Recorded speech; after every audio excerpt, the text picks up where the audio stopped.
नमो बुद्धाय, जय भीम सभी को।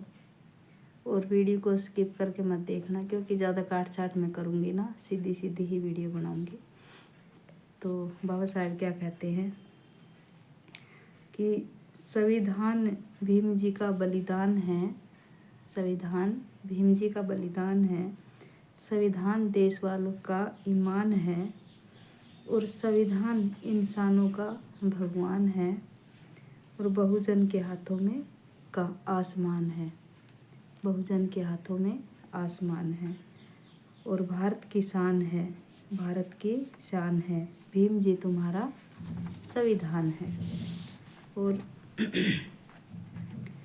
जुल्म के आगे दुश्मन भी झुक जाएगा, जुल्म के आगे दुश्मन भी झुक जाएगा, हौसला बुलंद रखोगे तो वक्त भी झुक जाएगा, हौसला बुलंद रखोगे तो वक्त भी झुक जाएगा। बाबा साहेब कहते थे अगर एकता से चलोगे, बाबा साहेब कहते थे अगर एकता से चलोगे तो ये इंसान ही क्या आसमान भी झुक जाएगा, इंसान ही क्या आसमान भी झुक जाएगा। बहुत सोचने योग्य बात है। अगर आप बाबा साहेब के विचारों पे चलोगे तो आपको बहुत कुछ सीखने को मिलेगा। जिसे अपने दुखों से मुक्ति चाहिए, जिसको भी अपने दुखों से मुक्ति चाहिए, लड़ना होगा, और जिसे लड़ना है उसे अच्छे से पढ़ना होगा, जिसे लड़ना है उसे अच्छे से पढ़ना होगा, क्योंकि ये लड़ाई ज्ञान के बिना लड़ने गए तो तुम्हारी हार पक्की है। जिस चीज़ के बारे में हम 10 बार पढ़ेंगे, 10 बार सुनेंगे, सोचेंगे, तभी हम आगे किसी को कुछ बता सकते हैं।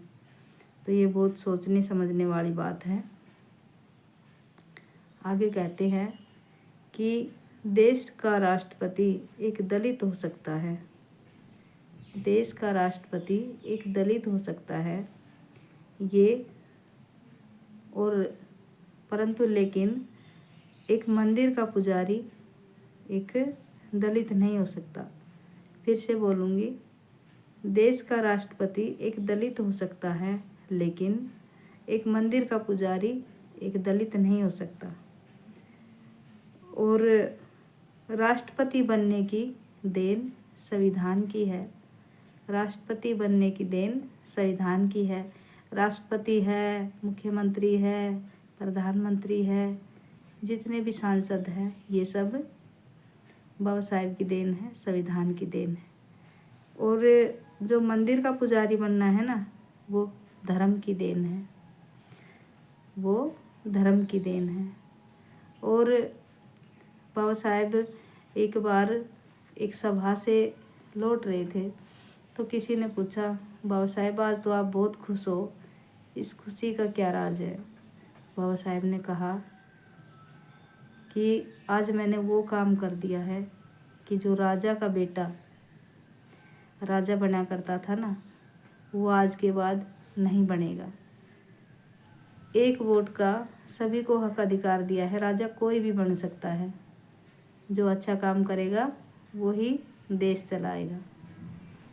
तो फिर उस इंसान ने कहा, बाबा साहेब तुम्हारा समाज बिक जाता है, अनपढ़ है, गरीब है, चाहे आप कितनी ही कोशिश कर लो, ये देश तो हमारे जैसे वोट खरीदेंगे और हम ही राजा बनेंगे। तो उस बात पे भी बाबा साहब ने कहा, मैं मानता हूँ तुम अमीर हो, तुम वोट खरीदोगे, हमारे समाज के लोग बिक भी जाते हैं और आप लोगों को वोट भी देंगे, लेकिन जब मेरा समाज पढ़ेगा लिखेगा और जागरूक बनेगा, पढ़ेगा लिखेगा, संगठित बनेगा, संघर्ष करेगा और जागरूक बनेगा, तो उसको एक दिन बाद समझ में आएगी और वो अपनी सरकार खुद भी बनाएगा। तो फिर ये उस इंसान ने सोचा, कह तो ठीक ही रहे हैं, और वो टाइम आज आ गया है। अगर हमारे समाज के लोग इस बात को समझेंगे कि हमारी भलाई किस में है, किस में नहीं है, क्योंकि ये हकीकत है। ये वैसे तो इतनी भीड़ दिखाते हैं, मन चाहे जहाँ साथ जाते हैं, लेकिन जब मौका मिलता है तो ये एक बोतल में, एक पौवा में, कुछ चंद रुपए में ये बिक जाते हैं।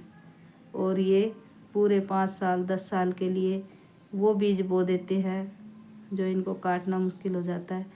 और वो बीज इन्हें दिखाई भी दे रहे हैं। आज कहीं भी शादी है, डीजे नहीं बजने देंगे, घोड़ी नहीं चढ़ने देंगे, मूछ नहीं रखने देंगे। अगर किसी ने घड़े से पानी पी लिया तो भी हत्या कर देते हैं। तो मैं यही बात अपने समाज को समझा रही हूँ। अरे तुम ये सोच के देखो कि तुम्हारे अंदर और हमारे अंदर क्या अलग अलग खून है। और जब किसी को खून की ज़रूरत पड़ती है तब तुम ये क्यों नहीं सोचते कि ये जो ब्लड बैंक में खून जमा है ये किसका है।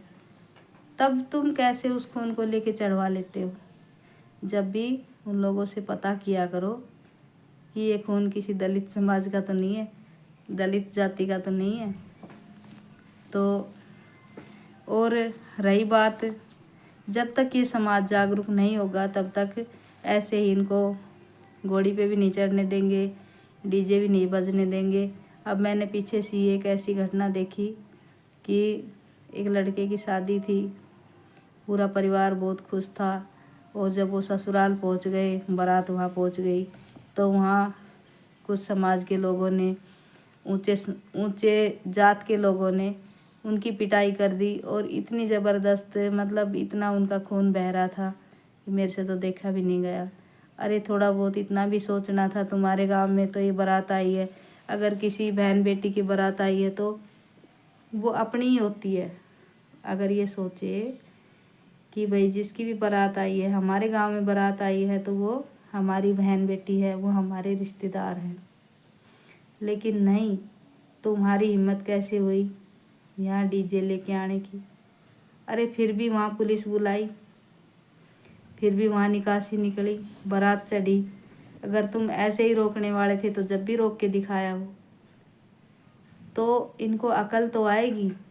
लेकिन अच्छी तरह इनके, जब मैं कुछ के बताऊँ, ये हमारा समाज जागरूक भी है, पढ़ रहा है, लिख रहा है, समझदार भी हो रहा है। देखना थोड़े दिनों की बात है, सब जागरूक हो जाएंगे, सबको समझ आ जाएगी। तो तुम तो क्या इनको रोक सकते हो, कोई नहीं रोक सकता। और ऐसे ही मथुरा की घटना तो आपने देखी थी, जो शादी रुकवा दी थी। मैं तो उन लोगों को भी कहूँगी कि वो जो लड़के वाले थे वो क्या थे जो डर की मारी उनको छोड़ के चले गए। अरे तुम आज ही उनका साथ नहीं दे पाए तो कल उनमें का कोई दिक्कत पड़ जाती तो क्या साथ दे देते। और वो जो 2 लड़के और आए हिम्मत करके, मैं तो उनकी हिम्मत को दाद देती हूँ। शादी तो हुई, बहुत धूम धड़ाके से हुई, भाई चंद्रशेखर आज़ाद ने करवाई है। और अब भी खूब अच्छे तरीके से वहाँ डीजे भी बजा, बैंड भी बजा, बाजा भी बजा। अब बताओ कौन था रोकने वाला। लेकिन इन लोगों को अब पता तो लग गया कि कौन अपना है, कौन पराया है। आँख मीच के, आँख मूंद के इन्होंने जो वोट दिया था, जो बनाया था, और आज इनके साथ कैसा कर रहे हैं, हुड़दंग मचा रहे। जाति के नाम से, धर्म के नाम से, अपने ही देश में तुम लड़ाई दंगा करके ये क्या करना चाहते हो, क्या साबित करना चाह रहे हो। अपने समाज को, अपने देश को बांट रहे हो धर्म के नाम से। अरे 4 दिन की ज़िंदगी है, अपने आराम से जियो। किसका पता है कौन लेके आया था, कौन लेके चला जाएगा, कुछ सब कुछ यहीं पड़ा रह जाएगा। मेरी बात मानो, सभी भाई भाई आपस में मिल के रहा करो। ये नहीं है कि तुम ऊंची जाति के हो तो तुम्हारे कई मुंह लग रहे हैं, तुम कई मुंह से भोजन खाओगे, खाओ तो गे एक से ही। और सभी के साथ ऐसा ही है। बस अब हमें समझ में आ गया है, अब हम तुम्हारे जैसे भाइयों के बहकाव में नहीं आएंगे। हम तो खैर पहले से ही नहीं आ रहे थे, लेकिन आज मेरा समाज भी जागरूक होने लगा है। मैं बहुत खुश हूँ अपने समाज के इस जागरूकता से। तो वीडियो देखना कैसी लगी, बहुत सोच समझ के बनाई है। जय भीम, जय भारत, जय संविधान, सबका साथ। और अपना सहयोग बनाना, वीडियो ज़रूर देखना। जय भीम, जय भीम।